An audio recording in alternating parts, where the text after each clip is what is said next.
බලක අතරින් තමයි. ඉරේ දාන්න මුකුත් ඕනේ නැහැ. ඔයා මේ රටේ ජනාධිපතිද? ඔයා ගෙදර යවනවද? ඔයා මොකද ඔයා ඉන්නවද? ඔයාට යන්න ඕනද? කියන අයිතිය දිනේ කාටද? අපිට. අපි හරියට පාවිච්චි කරන ඔය ඕන සිංහලෙන් දෙකද? දැන් මේ බෝක්කු හදපු එක ආයි අර බෝක්කුෙන් ගානක් ගහගත්ත එක ඇවිල්ලා නැන්දා මේ පාරත් අපිට හොඳයි මහත්තයෝ ඉතින් ඔයානේ අපේ ඉතින් මේ අවුරුදු 10කට 15කට 30කට උන්නේ බෝක්කු හදලා දෙන්නේ. නමුත් මිනිස්සු දැනගන්න ඕනේ ඒ බෝක්කු හදන්න සල්ලි දුන්නේ අපි කියලා. දෙසුනේ දෙන්නේ මෙතන මේ දේශපාලනක් කියන අරගෙන හදලා දෙන්නේ.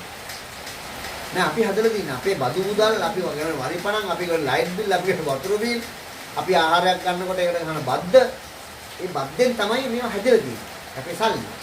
අපි හිතන් ඉන්නවා මෙයා අර රෝහිත මහත්තයා නෑ මේක හරියි. කාරණා හැදුවේ යාළුවා. අර හරන ඌ අපිට ගෙදර ඇවිල්ලා අපේ ලැප්ටොප් එක හොදලා අර මේ කරලා යනවා මොකද අපේ බදු මුදල් වලින් පාලම හදලා ඌ එකකින් ගහන අරගෙනත් එක්ක. ඒ කියන්නේ පාලම හදන ලක්ෂ 10ක් ගෙන ඌ ලක්ෂ 5ක් විතර අරගෙන පහක් නෑ පාලම හදන්නේ.